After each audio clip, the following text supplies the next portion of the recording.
All right, let's dive right in. Today, we're asking a huge question. How do you actually build a society that's truly in harmony? We're going to break down a philosophical framework that has a detailed blueprint for just that, from our own lives to our families, all the way up to a global scale. So, right out of the gate, the source material hits us with this really provocative question. Are we living in a society or are we just on a battlefield? It's a powerful way to start, and it really forces you to wonder, what even is a society anyway? And the answer this blueprint provides is really, really clear. A true society isn't just a bunch of people who happen to live in the same place. No, it's defined as families living together in a relationship of mutual fulfillment. If you don't have that, you've just got a crowd. Or worse, a battlefield where it's everyone for themselves. Okay, so if that's the ideal, why does the world so often feel like that battlefield? Well, according to this framework, there's a diagnosis for that. And it argues that all this disharmony we feel, it all starts from one single, deeply rooted false assumption we have about happiness. And what's that big mistaken belief? It's the idea that true happiness, it comes from piling up money and physical stuff. It sounds so simple, right? But this framework points to this one widespread idea as the absolute root cause of so many of our societal imbalances. And from that one mistaken idea, you get these three huge societal obsessions that kind of take over. First, there's the obsession with consumption, just needing to have more and more and more. Then comes the obsession for profit, sometimes at any cost. And finally, an obsession for sensual pleasure, this constant hunt for satisfaction from things outside of ourselves. All right, so that's the problem. But what about the solution? This is where we pivot to the vision this framework lays out. It's all built around four big, comprehensive goals for humanity, goals that aim for a completely different way of living. So what are these four big goals? Well, first is right understanding in every single person. Second is prosperity in every family. And hey, this is important. It's not just about cash. The third goal is fearlessness in society, which is built on a foundation of trust. And the last one is coexistence with nature, based on mutual fulfillment, not just taking what we want. And man, this slide really puts into perspective the massive gap between that goal and, well, our current reality. The goal is fearlessness, a society where we trust each other. But the reality is often one of domination, exploitation, and a whole lot of fear. So how in the world do we get from here to there? How do we bridge that gap? This is where the blueprint gets super practical.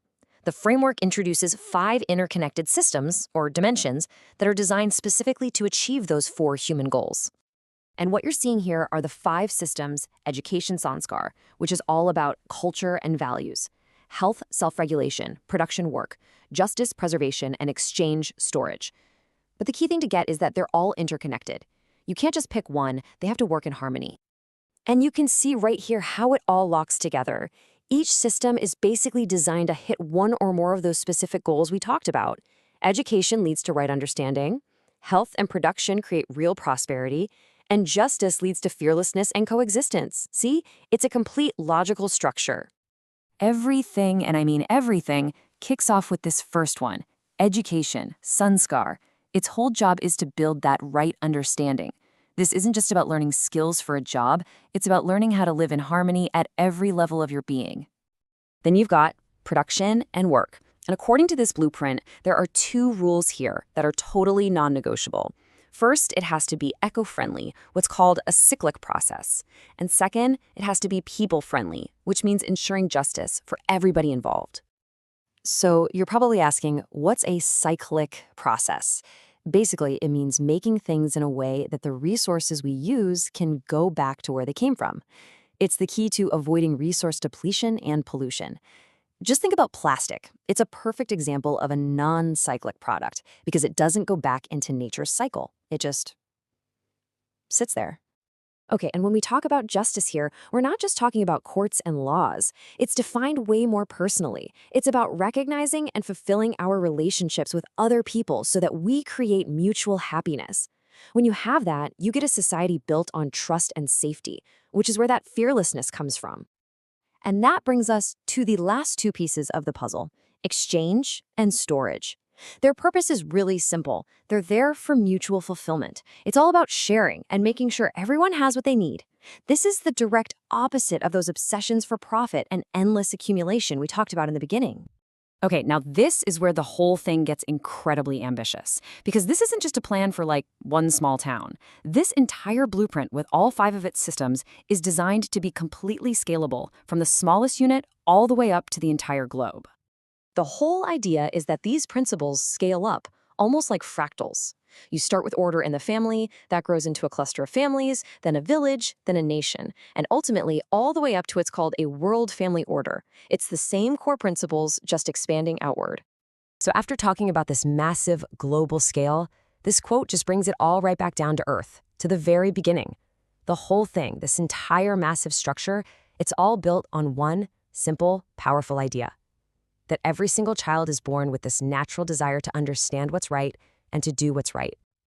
And this right here is maybe the most critical point of the whole framework. It presents 2 very different paths. If that natural desire in a child is nurtured with the right guidance through that education sanskar system, it leads them to self-discipline and confidence. But without it, the source says, that same child goes down a path of doubt, opposition, and struggle. The stakes couldn't be higher. Okay, so let's do a quick recap. The big human goals are right understanding, prosperity, fearlessness, and coexistence. The way we get there is through a human order built on 5 interconnected systems. This whole blueprint can scale from a single family to the entire world.